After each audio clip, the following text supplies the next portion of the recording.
사랑하는 초업제교회 성도 여러분, 유튜브 시청자, 구독자 성도 여러분 반갑습니다. 김정비 목사입니다.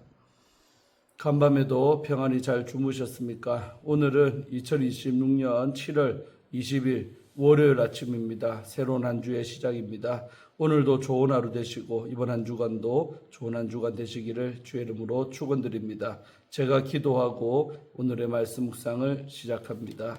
하나님 아버지 감사합니다. 간밤에도 지켜주시고 또 이렇게 새날을 우리에게 허락하여 주시니 감사합니다.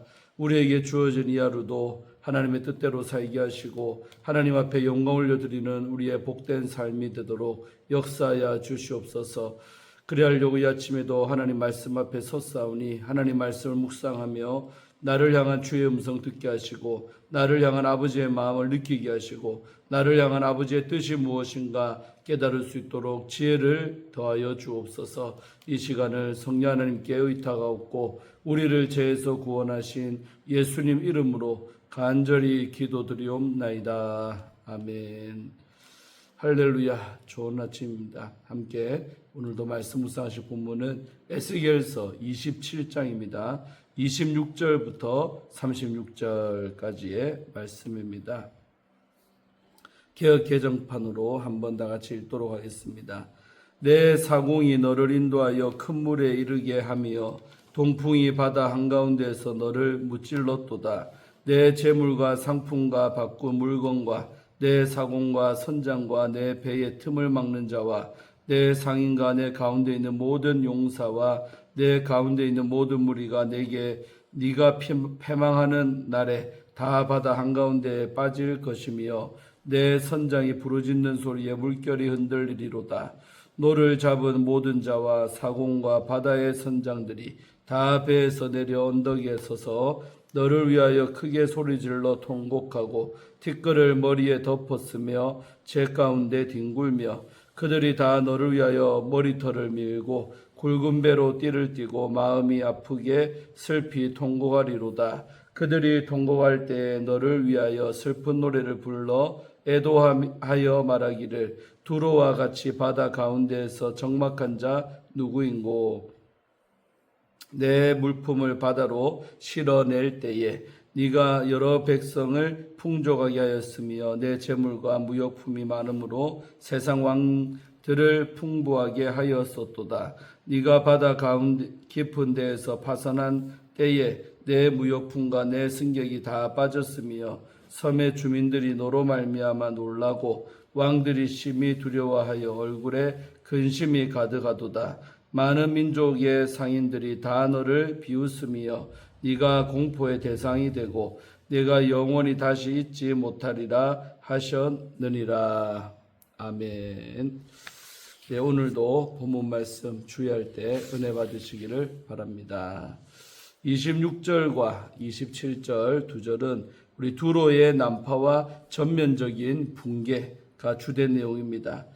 이 난파의 조짐은 우리 실상 앞부분 1절부터 25절에서부터 시작이 되었습니다. 다시스의 배들이 두로의 진귀한 물품을 가득 싣고 항해를 시작할 때 그 배는 이미 스스로 감당할 수 없을 만큼 무거워진 상태였습니다. 두로는 바다 한가운데를 가로지르며 자신들의 번영을 한껏 자랑했고 사공들은 가장 능숙한 솜씨로 배를 몰아 마침내 깊고 넓은 큰 물에 이르렀습니다. 그러나 그곳은 그들이 기대했던 안전한 항구가 아니라 돌이킬 수 없는 멸망의 장소가 되고 말았습니다.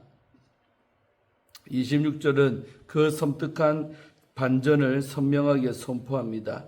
여기서 동풍은 하나님이 교만한 두로를 치기 위해 친히 들어 사용하신 심판의 도구입니다. 역사적 맥락에서 볼 때 이는 바벨론 느부갓네살 왕의 침공과 연결해 이해할 수가 있습니다. 두로가 가장 자신 있어 하던 바다 한가운데가 도리어 그들의 무덤이 된 것입니다. 27절은 두로가 그토록 자랑하던 모든 요소가 한꺼번에 무너져 내리는 참담한 장면입니다. 두로를 떠받치던 경제력, 기술력, 또 종교적인 자원, 군사력이 일거에 그리고 동시에 붕괴될 것입니다. 두로는 자신을 부유하게 하고 강하게 만들어준 이 요소들을 굳게 믿었지만 하나님은 그 모든 화려한 자원들을 다 단 한순간에 무력하게 만드십니다. 네가 패망하는 날에 다 바다 한가운데에 빠질 것이라는 서늘한 말씀은 그들이 가장 의지하던 자리가 곧 가장 깊은 절망의 이 10년이 된다는 사실을 선포하고 있습니다. 다음으로 28절부터 32절까지의 내용은 바다 사람들의 애곡과 장래의 슬픔이 주된 내용입니다. 28절부터 29절에서는 난파를 지켜보던 자들의 반응이 묘사되고 있습니다. 여기서 물결로 번역된 우리 미그라쉬는 단순한 바닷물이 아니라 해변의 넓은 들판이나 바닷가 주변의 공지를 뜻합니다. 따라서 이 표현은 파선하여 가라앉은 배를 망연자실 바라보는 해안 지역, 더 넓게는 두로와 밀접한 경제적 운명 공동체였던 해안 국가들까지 모두 포함하는 말입니다. 두로의 붕괴는 그저 바다 위 한 척의 배가 침몰한 지역적인 사건으로 끝나지 않고 그것과 촘촘히 연결된 넓은 경제권 전체를 뒤흔들어 놓는 거대한 지진과도 같은 사건이었습니다. 이 상황을 지켜보던 다른 배 위에 있던 사람들이 모두 내려와 처절한 애곡의 자세를 취합니다. 노를 잡은 모든 자와 사공과 바다의 선장들이 배에서 내려 언덕에 올라와 슬퍼하는 모습은 단순히 남의 불행에 충격을 받은 구경꾼의 모습이 아닙니다.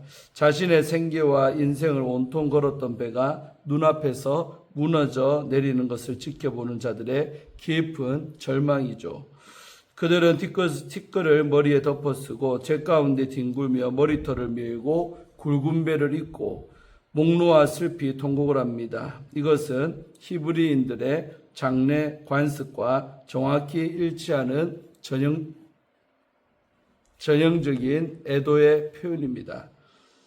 즉 두로의 멸망이 단순한 경제적인 손실의 정도가 아니라 생명이 끊어지는 참혹한 죽음의 사건으로 받아들여지고 있음을 생생하게 보여줍니다. 32절에 적막하다는 번잡하게 오가던 무역의 소리, 활기찬 생명의 움직임이 완전히 끊어지고 오직 차가운 죽음의 정적만이 찾아온 상태를 가리킵니다. 조용함이 멸망의 결과임을 전제하는 역설입니다.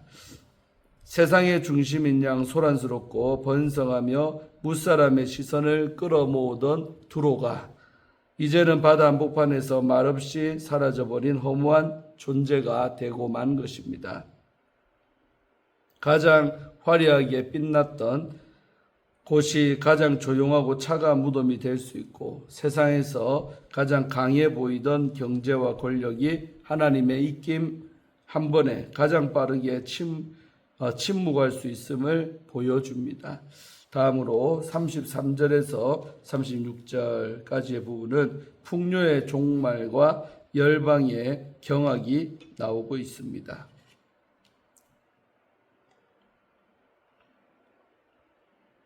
33절, 34절에서는 과거의 눈부신 영광과 현재의 참혹한 멸망이 가장 강렬하게 대조가 됩니다. 과거의 두로는 질 좋은 물품을 가득 실어 여러 백성을 풍족하게 했고 그들의 막대한 재물과 무역품으로 세상의 왕들까지 풍성하게 만들어 주었습니다. 두로는 단순히 자기 나라만 배불린 것이 아니라 거대한 국제무역의 허브로서 여러 나라의 왕들까지 먹여 살리던 든든한 공급원이었습니다. 그러나 이제 그 위풍당당하던 배는 바다 깊은 곳으로 파선하여 산산조각나고 그 안에 값비싼 무역품과 승객은 모두 함께 빠지고 맙니다. 세상의 풍요를 나누어 주던 그 능력의 손이 이제는 자기 목숨 하나 건지지 못하는 무력한 손이 되어버렸습니다. 이러한 변화는 한 나라가 겪는 단순한 몰락이 아닙니다. 두로와 북자와 연결되어 있던 세계 경제 전체가 요동치는 거대한 사건이었습니다. 수많은 나라를 연결해서 지탱하던 중심축이 무너져 내리자 그와 이익으로 엮여있던 모든 나라가 연쇄적으로 타격과 고통을 입게 됩니다. 본문은 인간이 이룬 번영이 서로 긴밀하게 연결되어 있을수록 그 붕괴의 파장 역시 훨씬 더 넓고 또 파괴적으로 퍼져나간다는 사실을 묵직하게 보여줍니다. 35절, 36절에서는 이 멸망을 목도하는 주변 국가들의 세 가지 반응이 나타나고 있습니다. 섬의 주민들은 놀라고 왕들은 심히 두려워 얼굴에 근심이 가득해지며 많은 민족의 사인들은 두로를 조롱하며 비웃습니다. 주민들은 어떻게 저 대단한 두로가 하루아침에 무너질 수 있는가 하는 엄청난 충격을 받습니다. 왕들은 두로마저 저렇게 망했으니 우리도 결코 안전하지 않다는 실존적인 공포를 느낍니다. 상인들의 비웃음은 어제까지만 해도 굽시거리던 비즈니스의 파트너가 오늘 패배자를 얼마나 차갑고 냉정하게 짓밟는지를 보여주고 있습니다. 36절 후반부는 이 모든 비극적 사건에 대한 최종적이고 단호한 평가입니다. 한때 모든 이의 부러움을 한 몸에 받던 두로는 이제 모두가 피하고 싶어하는 두려움과 경고의 대상이 되었습니다. 다시 잊지 못하리라는 하나님의 준엄한 선언은 이 땅이 주는 세상의 영광이 결단코 영원할 수 없다는 진리를 우리 가슴에 못 박습니다. 아무리 높이 올라가 화려한 탑을 쌓는다고 할지라도 하나님 앞에서 심판을 받게 되면 영원히 다시 일어서지 못할 수 있다는 엄미한 사실을 잊지 말아야겠습니다. 아멘. 예, 우리 주에는 마쳤고요. 익숙한 곳에서 무너지는 두로라는 주제로 함께 말씀 나눌 때 은혜 받으시기를 바랍니다.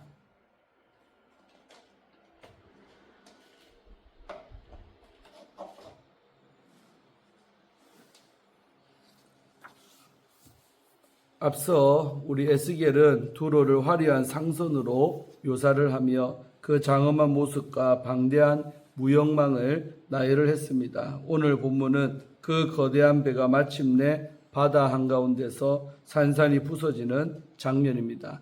가장 익숙한 장소였던 바다에서 무너지는 두로의 모습은 오늘 성도가 어떤 믿음으로 살아야 하는지를 가르쳐주고 있습니다. 익숙함과 편안함을 추구하며 살아갈 때 우리가 경계해야 할 것은 무엇이겠습니까? 첫째로 익숙함이 오히려 위험할 수가 있습니다. 26절 한 절 중심으로 보시면 두로는 바다를 두려워하지를 않았습니다. 오히려 바다는 두로의 집과 같은 곳이었고 두로의 자랑이었습니다. 그러나 바다 그 익숙함이 두로를 더 깊은 바다로 더 위험한 곳으로 이끌었습니다. 동풍이 몰아쳤을 때 두로의 배는 해안에서 멀리 떨어진 망망대해에 있었습니다. 바다를 너무 잘 안다는 자신감에 더 깊이 나아갔고 결국은 돌아올 수 없는 자리에 이른 것입니다. 이 말씀은 두로만의 이야기가 아닙니다. 우리도 자신이 잘 아는 영역, 익숙한 영역에서 가장 방심합니다. 오랜 신앙생활한 성도가 바로 그 신앙의 영역에서 교만해지고 뛰어난 능력을 가진 사람이 바로 그 능력을 의지하다 무너지는 경우를 우리는 종종 봅니다. 자신의 영역일수록 하나님을 의지하시기를 바랍니다. 가장 익숙한 자리에서도 겸손히 하나님의 인도하심을 구하며 그 뜻에 순종하기를 소망합니다. 둘째로 하나님 없이 이룬 번영은 공허함만 남깁니다.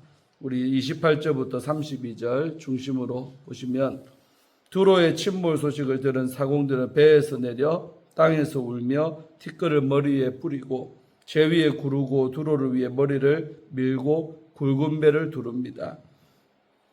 그들은 애가를 부릅니다. 한때 지중해를 가득 채웠던 두로의 번성이 이제는 애통으로 바뀐 것입니다.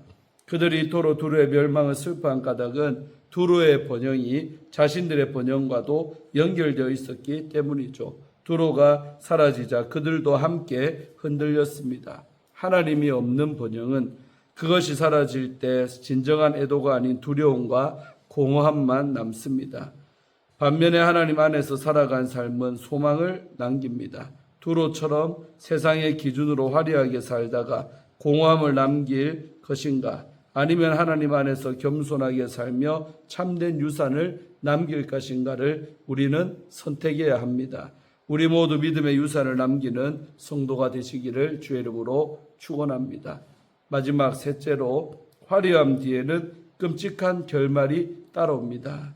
우리 33절부터 36절까지의 말씀 중심으로 보시면 에스겔은 이 두로의 번영으로 이익을 얻었던 자들의 반응을 묘사하고 있습니다.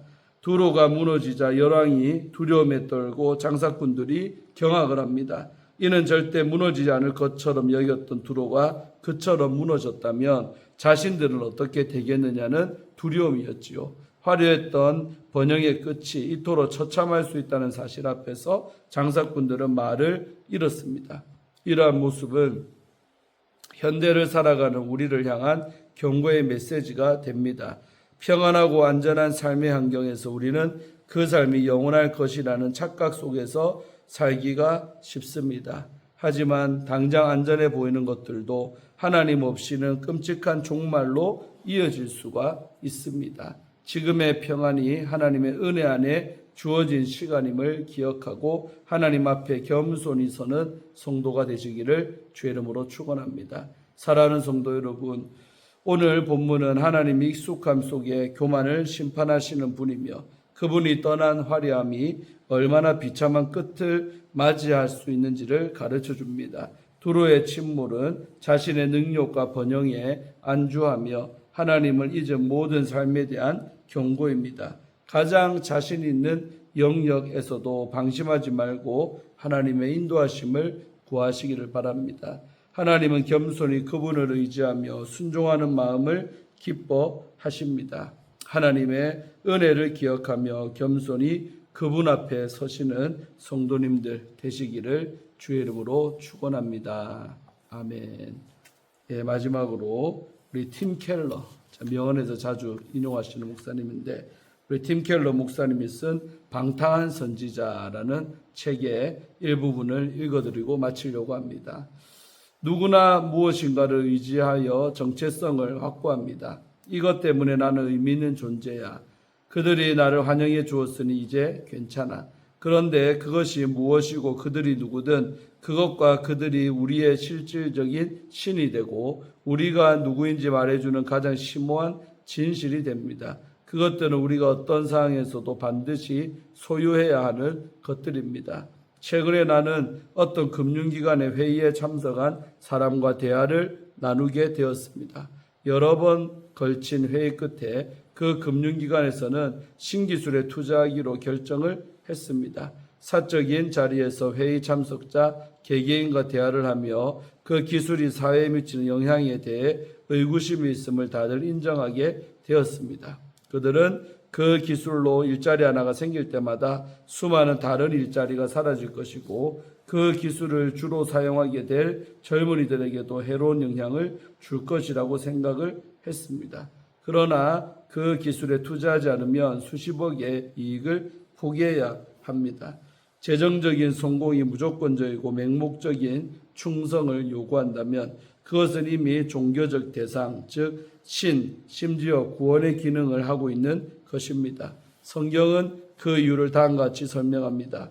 우리는 하나님의 형상, 이미지를 따라 지음을 받았다. 창세기 1장 26절 27절 말씀이죠. 형상은 원본을 반영하고 원본 없는 형상은 없습니다. 무엇인가의 형상이다라는 말은 인간이 독립적인 존재로 창조되지 않았다는 뜻입니다. 우리는 궁극적 가치가 있는 외부의 어떤 것으로부터 의미와 안전을 얻어야 합니다. 하나님의 형상을 따라 창조되었다는 것은 참된 하나님을 위해서 살아야 한다는 뜻입니다. 그렇지 않으면 다른 것을 하나님으로 만들고 그것을 중심으로 살아가게 된다는 의미입니다. 아멘. 조금 어렵죠? 무슨 내용인지 아시겠습니까? 예, 오늘도 귀한 큐티를 통하여서 은혜 받으신 줄로 믿습니다. 그 자기를 자랑하고 교만했던 두로가 마침내 자기가 가장 자신 있어하는 그 바다에서 침몰되고 정말 어려움을 당하는 이야기를 우리는 봅니다. 그래서 우리가 늘 교만하면 안 될 이유가 여기에 있다고 생각합니다. 내가 가장 익숙하고 잘할 수 있는 그것이 오히려 무덤이 될 수 있다는 거지요. 그래서 우리가 그런 영역일수록 더욱더 하나님을 의지하고 익숙하지만 잘할 수 있는 거지만 더 주님 한 분만을 바라보는 그런 우리가 모두가 되시기를 주의 이름으로 축원드립니다. 기도하고 오늘의 말씀 묵상을 마치도록 합니다. 하나님 감사합니다. 오늘도 복된 하루를 허락하여 주시고 이 아침에도 에스겔서 말씀을 통해 다시 한 옥기서 염입니다. 두로의 심판받는 이 과정과 이 상황을 보면서 우리가 남일이 아닌 것을 우리도 압니다. 아버지 하나님, 우리도 교만하면 언제든지 두로처럼 망할 수가 있다는 것을 우리는 깨달았습니다. 아버지 하나님, 가장 내가 잘할 수 있고 익숙한 그곳임에도 불구하고 그런 때 더욱더 하나님만을 바라보고 의지하는 내 자신을 믿지 말고 하나님을 믿고 나아가는 우리 모든 성도들 되게 하여 주옵소서. 오늘 이 하루도 겸손하게 하루하루 조심스럽게 하나님의 말씀과 기도로 무장하며 살아낼 수 있는 저희가 다 되게 역사하여 주시옵소서. 감사드리옵고 우리 구주 예수님 이름으로 간절히 기도드리옵나이다. 아멘. 할렐루야. 오늘도 좋은 하루 되시기를 바랍니다. 내일 아침에는 청주에서 그렇게 큐티할 수 있도록 함께 또 뵙겠습니다. 오늘 좋은 하루 되시고 저도 부흥의 첫날인데 잘 도착해서 첫 시간 잘 인도할 수 있도록 기도해 주시면 감사하겠습니다. 샬롬. 내일 아침에 뵙겠습니다.